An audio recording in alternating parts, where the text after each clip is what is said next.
Kentucky basketball is rounding out their new coaching staff, and they just hired a monster recruiter.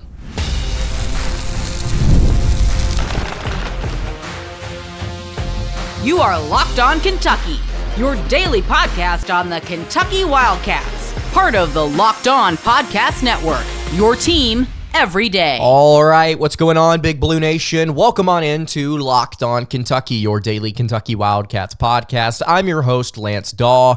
On today's episode of Locked On Kentucky, we are going to be discussing the new coaching hire that has been added to Kentucky's staff. Alvin Brooks III, a massive addition from the Baylor Bears, going to talk about why he is so important to this year's staff on today's episode, as well as a dive back into the transfer portal, an update on some prospects Kentucky has contacted. Apparently, Kentucky is heavily involved with a former five-star McDonald's All-American, and they are scheduling a visit with a very good player from the WCC. To wrap up the show, we're going to talk about Jaxson Robinson, an update on him as well as the roster as a whole. Thank you so much for making Locked On Kentucky your first listen every single day. Want to remind everyone out there that we are free and available on all platforms. If you are not subscribed on the show, I would greatly appreciate it if you did so. If you are listening on podcast, I would appreciate it if you subscribe there as well. All right, so let's go ahead and get into it. Kentucky basketball has added a monster recruiter to their staff, Alvin Brooks III, like I mentioned, formerly at Baylor. If Kentucky was not going to get the head man himself, they wanted to go after the best recruiter on Scott Drew's staff. Take a look at his history in college basketball. He played at Idaho State. He was an assistant coach at Arkansas Fort Smith, at Midland, at Bradley, at Sam Houston State, and then he was an assistant coach at Kansas State from 2012 to 2016 before getting to Baylor in 2016. He was the assistant there, I believe associate head coach with Scott Drew and the Bears until this offseason. He's going to be an associate head coach at the University of Kentucky with Mark Pope. This is a big time addition. You need to go and look at Alvin Brooks and his recruiting history with the Baylor Bears. We talked about this on yesterday's show when it was rumored that Brooks could be joining the staff. Now that it has been made official by CBS Sports and Matt Norlander, look at this man's recruiting history with the Baylor Bears. We'll start from the bottom and work our way up instead of starting at the top and working our way down like we did yesterday.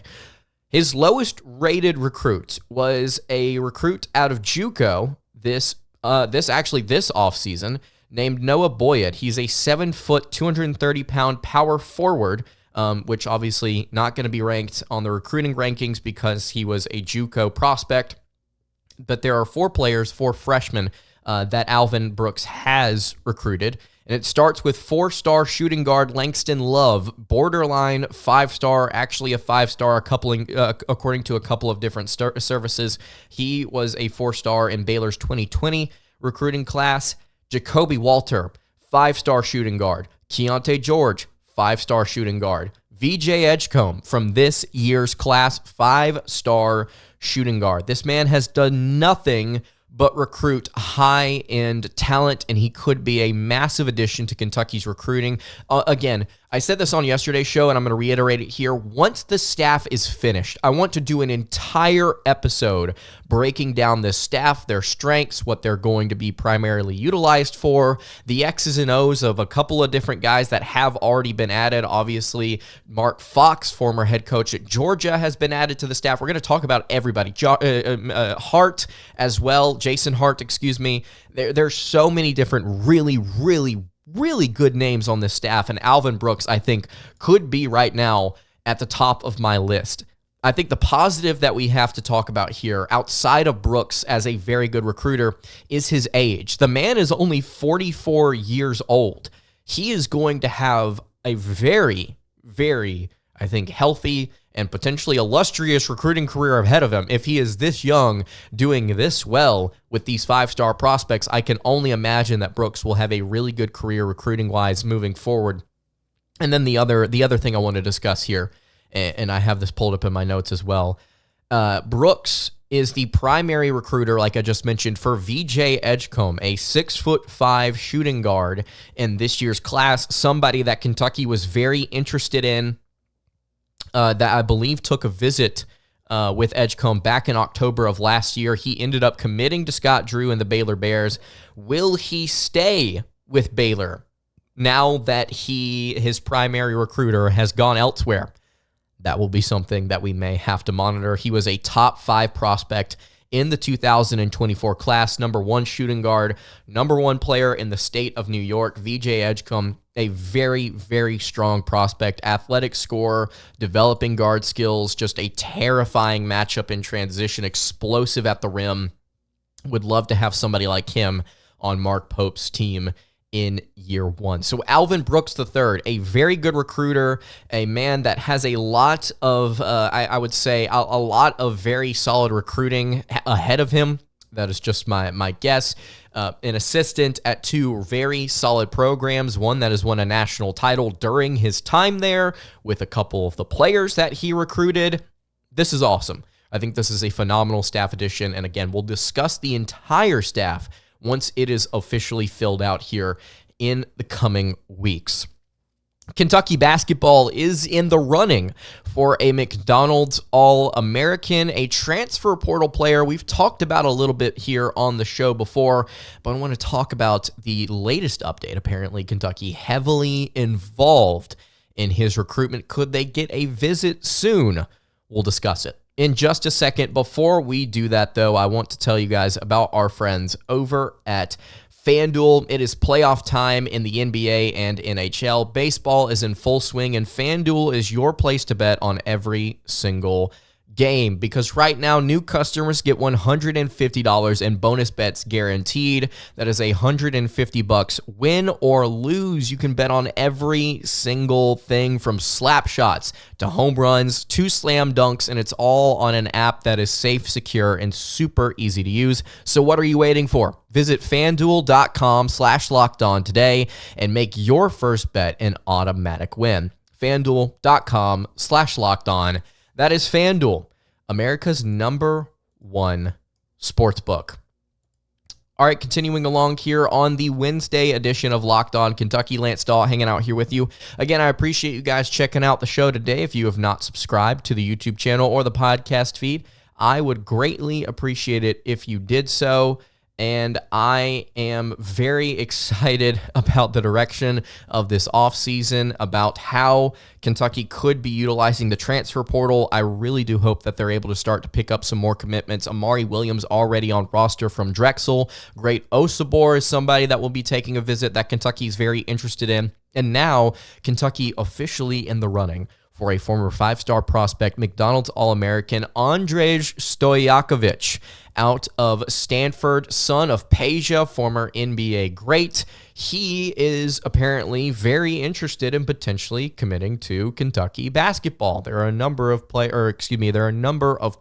programs that are in the mix for Andrej, but Kentucky is also there. According to ESPN's Jeff Borzello, the Wildcats are quote-unquote heavily involved for Stojakovic, joining the likes of Cal Berkeley, North Carolina, and Michigan as potential options. Borzello said on Twitter the latest on Stanford transfer Andrej Stojakovic, according to sources, took a visit to Cal last weekend, and the Bears are very much in the mix. North Carolina and Kentucky are also heavily involved, as is Michigan, likely to take another visit this weekend. Nothing finalized. Others in pursuit include Creighton, Washington, USC, and Louisville.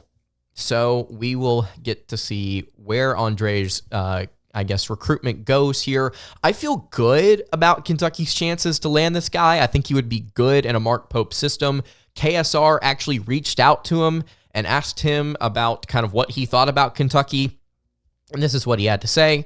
Quote, Coach Pope's playing style over the past couple of years at BYU is definitely intriguing. Just playing fast and being able to shoot a lot is something that speaks to me. It'll definitely be exciting to see what Coach Pope can do for the program. I don't know much. Never been to the state of Kentucky, but I've heard a bunch of great things about the fan base. I'll bring scoring and versatility on the defensive end. That's the main thing, being able to contribute right away to a winning program. Andrej Stojakovic last year for Stanford averaged 7.8 points, 3.4 rebounds per game. The 6'6", 190-pound small forward. He also rotated in a little bit at the 4 for the Cardinal this past year. Statistically, not great shooting splits. We've done a breakdown of Andrej here on the show already. 41% from the floor, 33% from beyond the arc. Is currently rated as the number 50 overall prospect in the On3 transfer portal ranking according to KSR.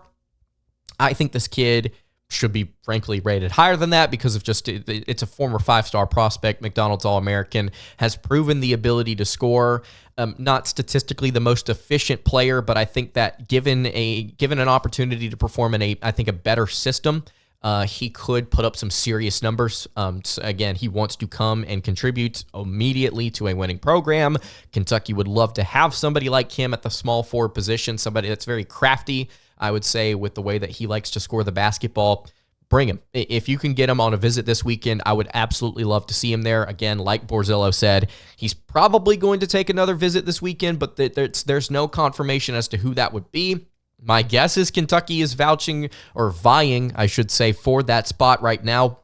Andrej is one of the players that I would love to have on this roster, and we'll talk about how he could fit in later on in the show. But the other player I want to discuss here for a minute is Aidan Mahaney out of St. Mary's, another player that's not statistically the most efficient, but has that dog in him and was really good for the Gaels this past season. I believe he hit 5 threes against Gonzaga in the WCC title game.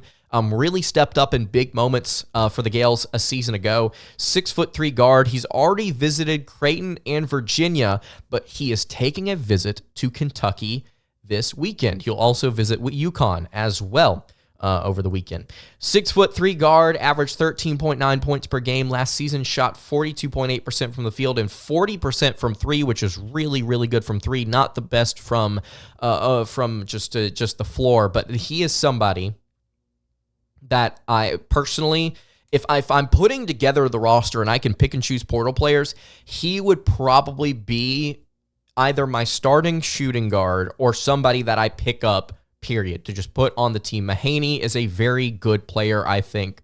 He is, I believe, ranked very highly in the transfer portal rankings as well. I think he's top 20, if I'm not mistaken. Yes, he is ranked number 14, only behind another Stanford transfer, Kanan Carlisle. So there you go. The Cardinal actually putting out some really solid players in the portal despite having a losing record a season ago. But yeah, he's statistically not the most phenomenal player from the floor, but the man can light it up from beyond the arc as well. He shot 82% from the foul line. And here we go. Looking at this, the notes that I have here, 23 points and 5 of 7 from 3 in St. Mary's WCC tournament win over Gonzaga.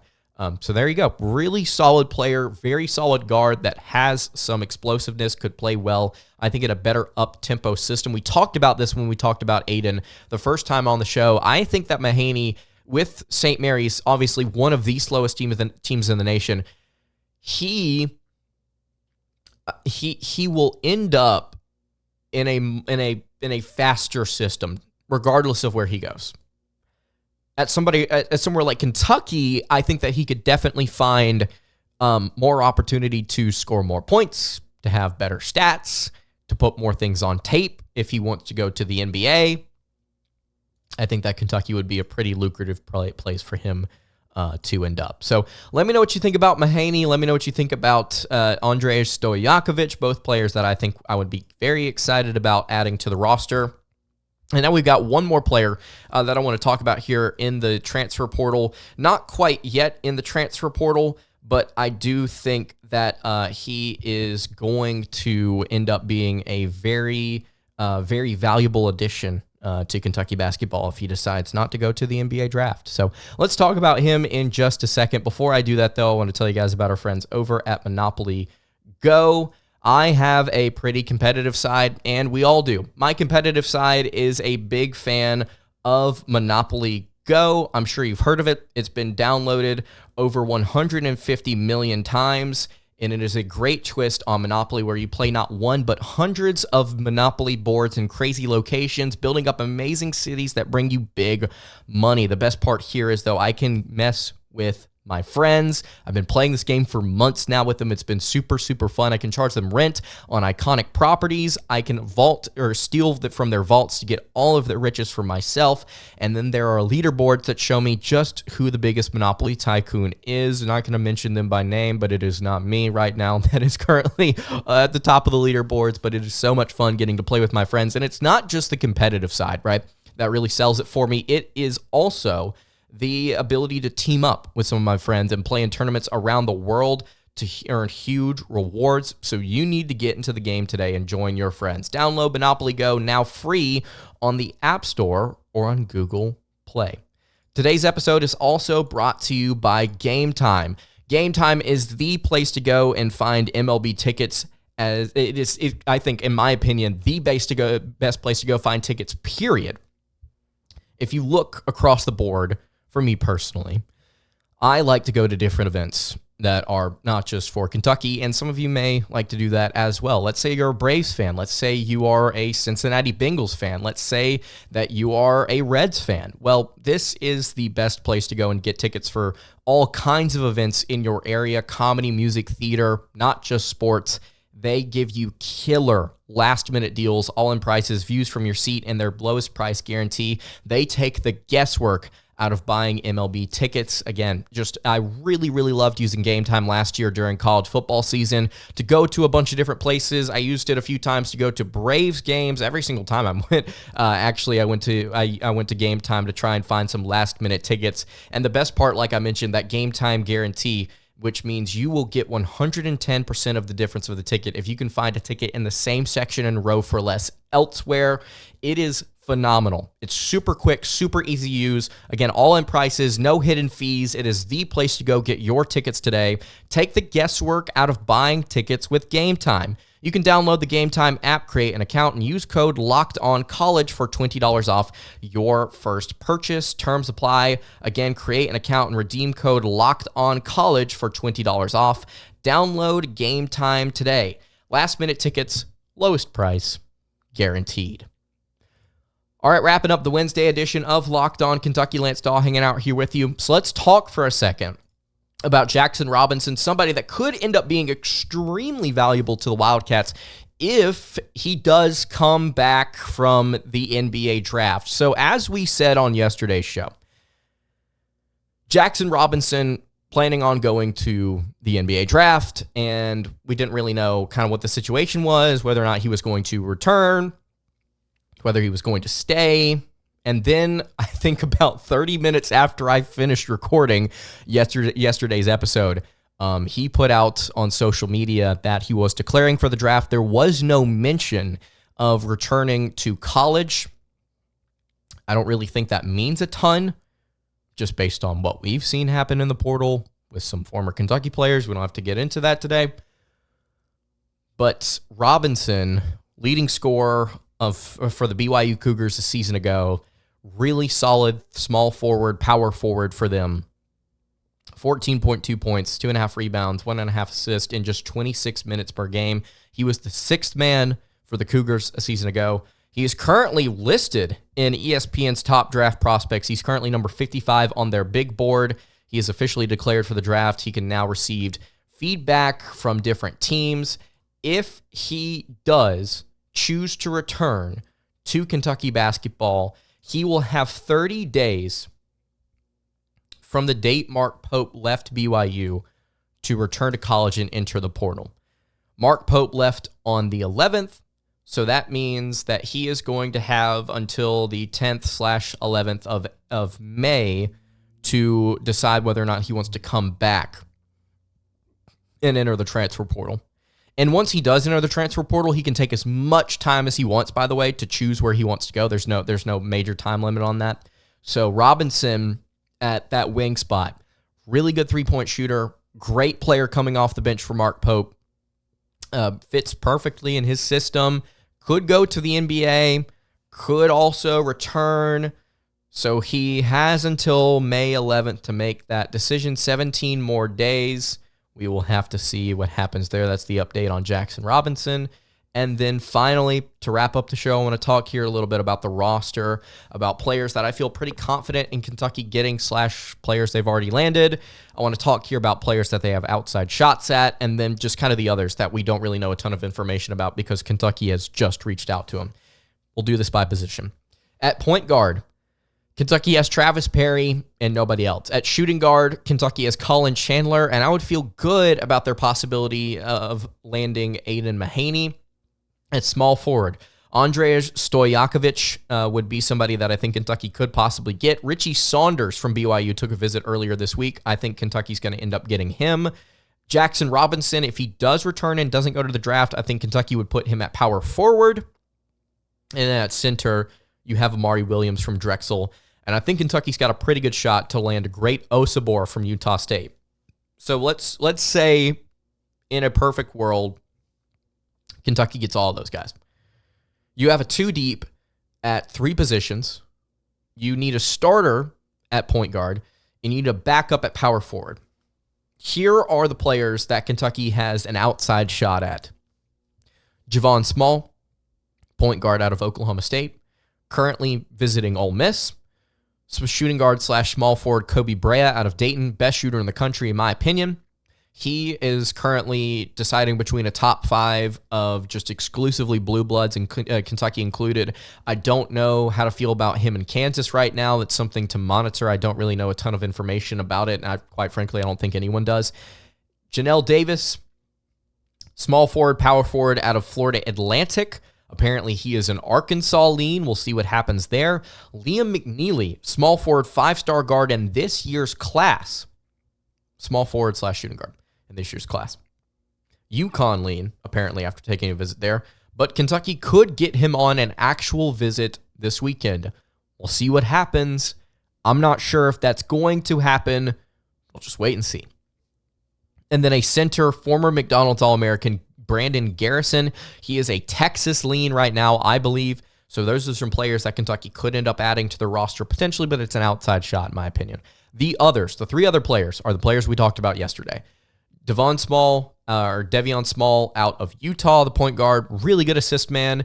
Elijah Hawkins out of Minnesota, also a really good assist man. And then TJ Power, a forward out of Duke, a former 5-star prospect that I think has a lot of potential, but there's not a lot to be known about him. So those are the prospects that could be added to Kentucky's roster. I want you to tell me what you think about all of those guys in the comments below.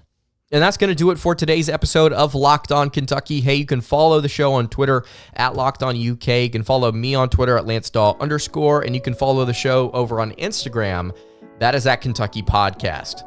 Any questions, comments, concerns, leave those in the YouTube comments below. Hit me on the socials. I will see you all tomorrow for another episode of Locked On Kentucky. Hope you guys have a great rest of your day, and God bless.